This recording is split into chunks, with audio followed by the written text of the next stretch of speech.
La hora del miedo. Cuando uno vive en la Ciudad de México y mete su mano en su bolsillo, probablemente puedas encontrar un boleto del metro, que su valor equivalente es apenas unos centavos de dólar. Este les permite recorrer el sistema de transporte colectivo metro, uno de los más grandes del mundo, y por supuesto, recorrer la Ciudad de México de punta a rabo, conocer lugares extraños y misteriosos. Sobre todo, lugares que dentro de esos oscuros túneles, al subir, nunca sabe lo que va a pasar allá adentro. Puede que te encuentres con algo que nunca te imaginaste que estuviera a las puertas del vagón del metro. Ya lo saben. Siéntense, agarren sus audífonos y disfruten estas historias, porque no importa la hora que marque tu reloj, están escuchando la hora del miedo.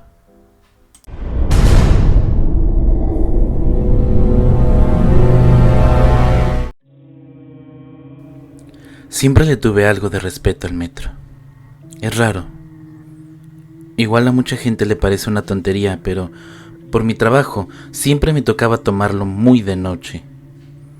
Ya cerca de las 12, alcanzando el último viaje, y las estaciones a esta hora toman otra forma. Hay algunas que quedan completamente desiertas.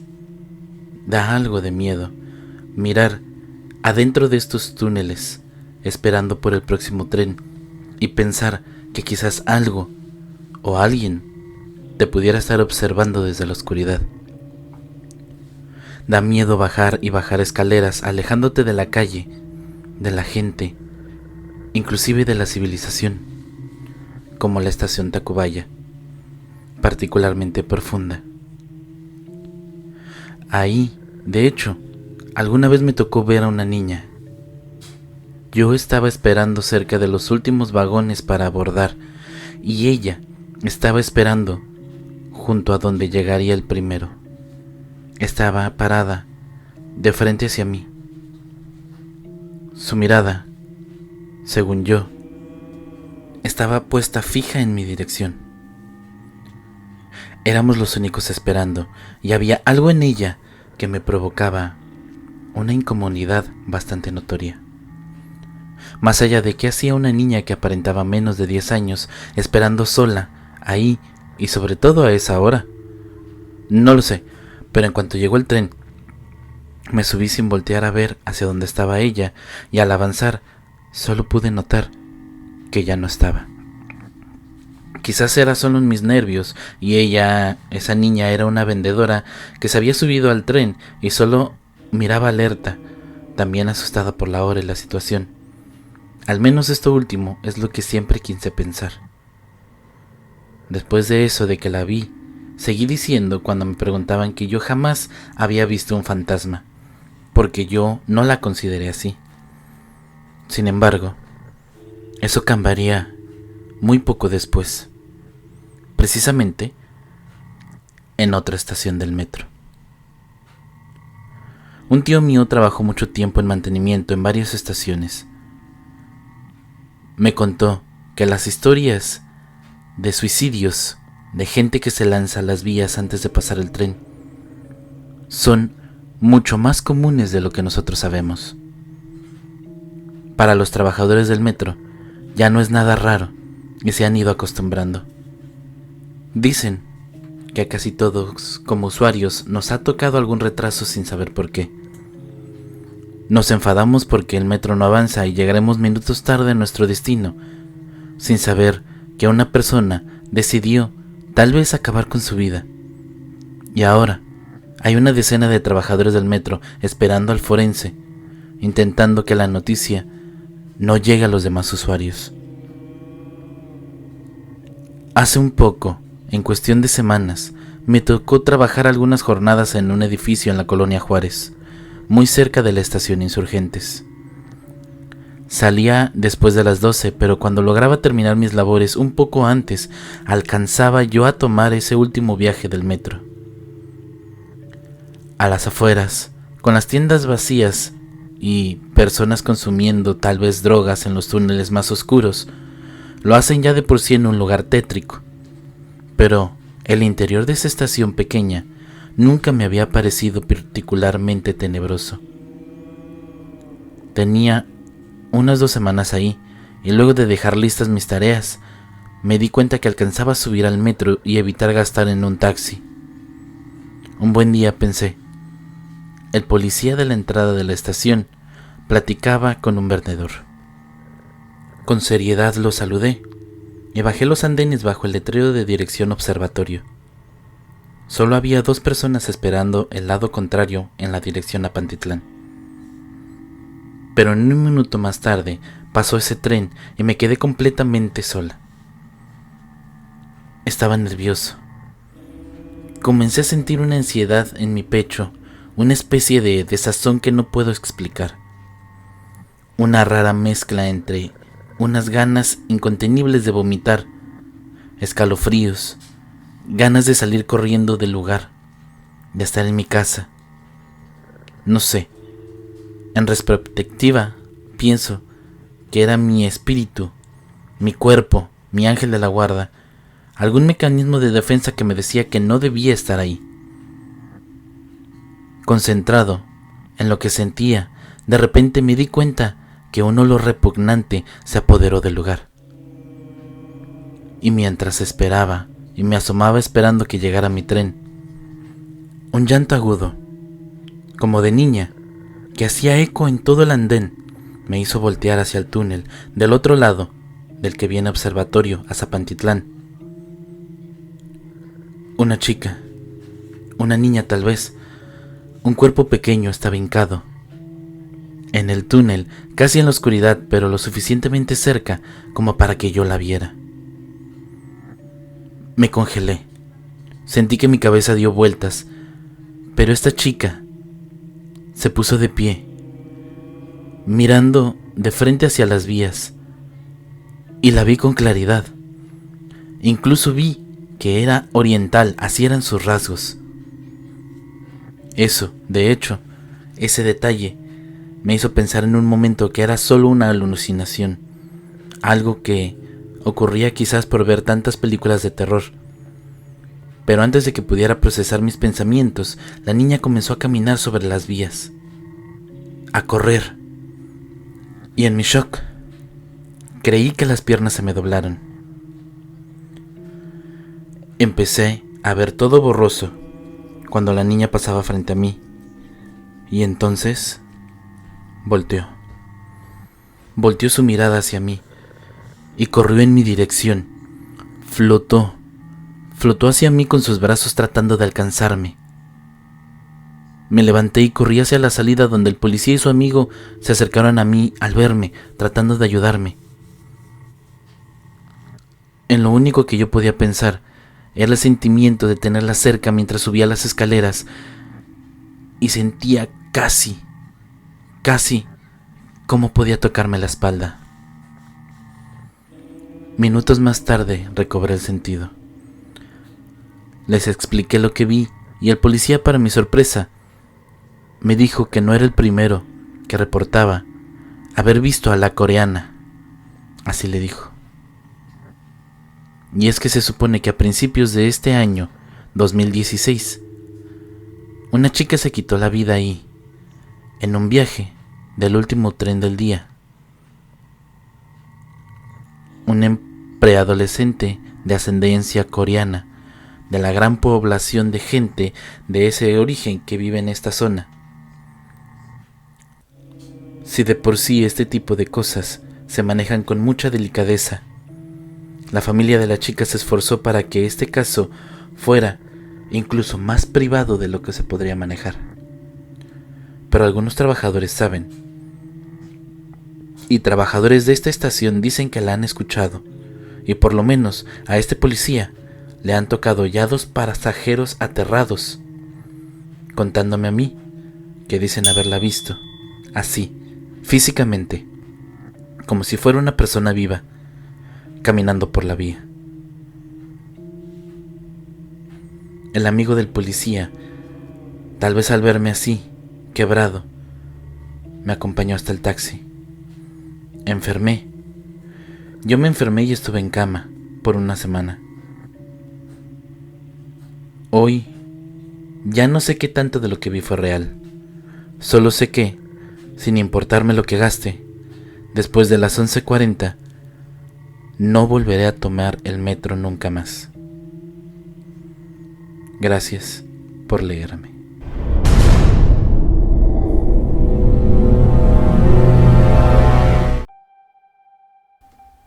Ya había oído hablar de estas historias, pero no creía en ellas. Pensaba que las inventaban para asustar a la gente sobre estos temas. Pero retracté mi opinión y mi pensar, sobre todo en lo que yo decía, después de que fui yo testigo de un suceso de esta índole.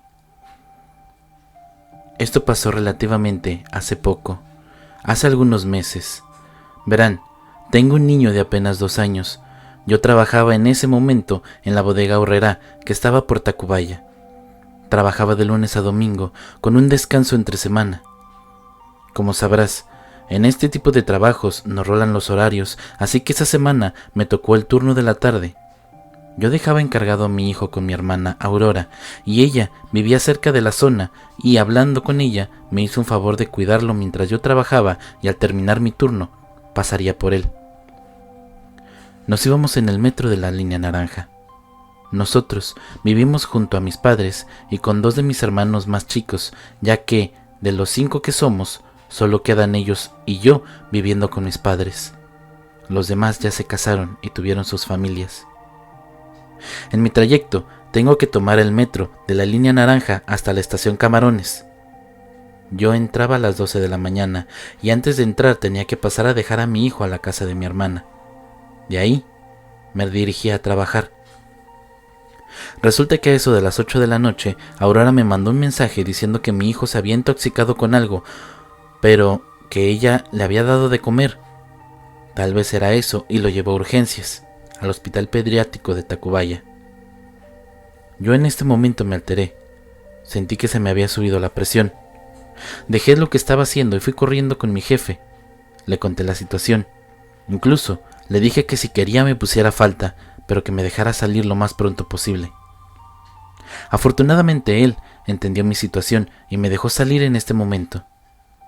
Corrí hacia donde estaba la clínica, la cual afortunadamente estaba cerca, y al llegar le marqué a Aurora, a mi hermana, para decirle que yo estaba afuera. Salió diciéndome que ya lo estaban atendiendo, que todavía no le daban informes, así que los esperamos. El doctor me comentó que estando en su casa le dio de comer y después quiso un panqué, pero solo le había dado una cuarta parte. Pasaron unos minutos y se puso rojo de la cara, le empezaron a salir ronchas en los brazos y se hinchó. Ella se espantó mucho y no sabía qué hacer, así que agarró su carro y se fue al pediatra. Yo estaba muy preocupada. El médico no salía, hasta que después de 1 hora salió a darnos informes. Resulta ser que efectivamente se intoxicó con todo lo que había comido. Teníamos que dejarlo internado para que le hicieran estudios, para ver a qué era alérgico. Me quedé yo esa noche, casi sin dormir, por la preocupación. Y antes de entrar a trabajar, fui a bañarme y a comer algo a la casa de mi hermana. Por todo lo que había sucedido, ni la besé ni a mis padres. Hasta que me llamaron preocupados porque no llegué y les dije lo que pasó. Que me quedaría en la casa de mi hermana en lo que me daban de alta Fernando mientras yo estaba en el trabajo. Mi hermana acudía a la clínica para estar al pendiente de él. Ya cuando saliera de trabajar me quedaba yo, aunque no me durmiera, y así pasaron 2 días. Cuando el médico me informa que solo se iba a quedar esta semana internado, pero a que era muy probable que haya sido la nuez del pan que le dio mi hermana lo que le causó ese malestar a mi hijo, ya estaba yo más tranquila. Pero aún así no podría dejarlo solo. Justamente esa noche, Mónica, una de mis hermanas que viven en mi casa, me marcó muy preocupada diciendo que mi mamá se había puesto mala y la tuvieron que llevar de urgencias al hospital. Me preguntaba si podía ir a la casa.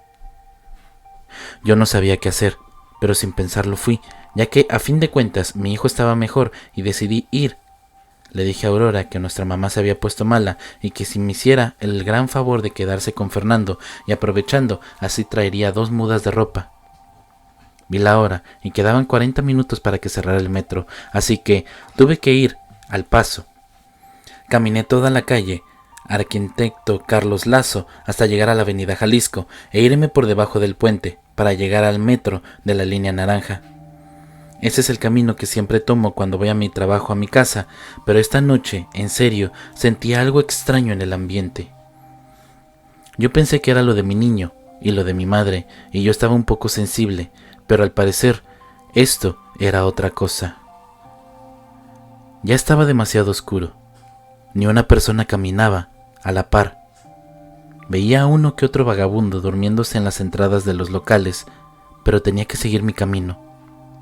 Volteaba a todas partes para ver si no me salía algún asaltante o algo parecido, ya que el barrio de Tacubaya tiene la fama de sobra.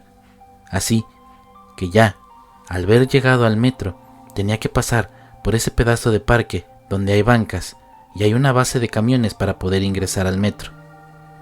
En este momento no había nadie y todos los puestos y comercios alrededor ya habían cerrado. Tampoco había ningún camión en la base. Así que me dispuse a caminar por este lugar. Ahí, en este momento, escuché una voz de un hombre que no entendí bien lo que decía. Se escuchaba bastante rara. Volteaba a todos lados para ver si no me seguían o si alguien me quería asaltar, pero no vi absolutamente a nadie. En este momento intento avanzar, pero siento como una mirada rara. Me di cuenta que provenía de los arbustos, ya que una de las ramas lo delató. Ahí estaba yo. Me espanté de no ver a nadie, pero las plantas se movían. Y entonces fue cuando vi lo que parecía ser un perro. Este perro parecía un bulldog, pero era más grande. No se alcanzaba a ver bien su rostro, pero le veía más grande que su cuerpo. Al avanzar un poco más, la lámpara que estaba justamente arriba de él lo iluminó por completo, y ahí fue cuando le vi el rostro. Pensé por un momento que estaba soñando. Algo así. No podía creer lo que estaba viendo. Y es que aquel perro tenía una cara humana. Poseía completamente el rostro de una persona, de un hombre. Sus ojos eran tal cual los de una persona. Incluso algo que me sorprendió mucho es que este animal tenía cabello. Sí, cabello como el de algún humano. Algo en él hizo que me quedara en shock. Yo no sabía qué hacer, ya que no se veía como algo falso. Y yo estaba totalmente petrificada. De pronto sonó mi celular y ese ruido hizo que reaccionara. Contesté asustada y avanzando hacia el metro mientras buscaba con la mirada a ese maldito perro. Pero ya no lo vi. Por algún lado desapareció.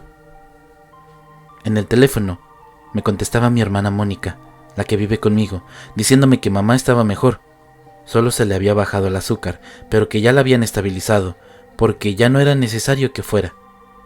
Solo respondí a secas, que estaba bien, y me fui corriendo. Regresé sin pensar al hospital. Este regreso fue horrible.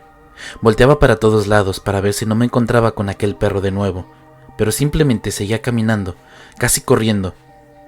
Llegué súper rápido al hospital. Al estar allí Aurora, me vio pálida y sudando. Ella me preguntó si estaba bien. También me cuestionó por qué ella no había ido a casa, y le dije que no, que ya estaba encerrado en el metro. Le dije que si quería irse a su casa a descansar estaba bien. Después le dije que mamá estaba estable. No quise decirle lo que pasó por miedo a que no me creyera, y con justa razón. Creo que nadie podría creerte. Decidió irse a su casa. Yo Me quedé ahí y me puse a pensar en qué realmente fue lo que vi. Después me tranquilicé, empecé a buscar cosas referentes a lo que había visto y llegué a una de sus historias.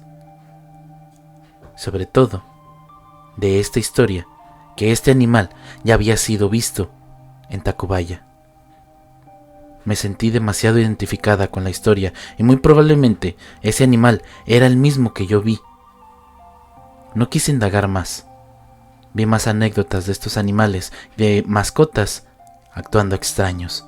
Así que no dudé en enviarle la historia. Espero que la pueda compartir con su audiencia. Y créame, te ganaste una suscriptora más. Saludos. Gracias por acompañarnos en su programa La Hora del Miedo. No se olviden, déjenos un like, compartan, activen la campanita para que no se pierdan ningún video similar a este. Les aseguro, les aterrorizará. Si les gusta la música, es obra del fabuloso compositor Repulsive. El link a su canal estará en la descripción del video. Síganos en nuestras redes sociales. Acompáñennos en la Academia Atsuki y sobre todo, síganse divirtiendo en historias del más acá. Ya lo saben, mi nombre es Rob Gray y recuerden, la verdad está allá afuera. Rest non ver. Hasta pronto.